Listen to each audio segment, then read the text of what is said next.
विकास के पथ पे अगर है अपने पंचायत को बढ़ाना, विकास के पथ पे अगर है अपने पंचायत को बढ़ाना, तो इस पंचायती चुनाव में ग्राम पंचायत राज रसनजोड़ी से प्रतिमा देवी को ही है मुखिया बनाना।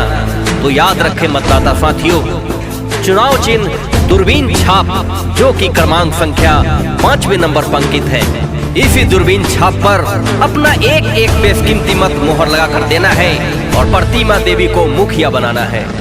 प्रतिमा देवी को है विजयी बनाना, दूरबीन छाप पे है मोहर लगाना।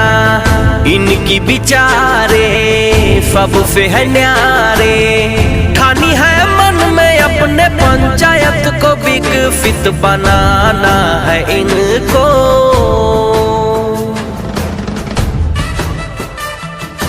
आप तमाम मतदाता बंधुओं से नम्र निवेदन है कि इस पंचायती चुनाव में अपने ग्राम पंचायत राज रसनजोड़ी के संपूर्ण विकास के लिए प्रतिमा देवी के चुनाव चिन्ह दूरबीन छाप पर ही मोहर लगाना है और उन्हें भारी मतों से विजयी बनाना है। रसनजोड़ी पंचायत का होगा पूरा सपना, सुखी संपन्न होगा गांव घर अपना। झांसा में न आना, मोहर लगाना, दूरबीन छाप को है विजयी बनाना है अब की ये भैया।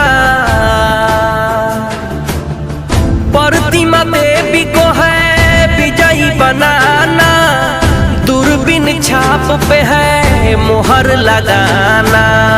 इनकी विचारे सबसे है न्यारे, ठानी है मन में अपने पंचायत को विकसित बनाना है इनको।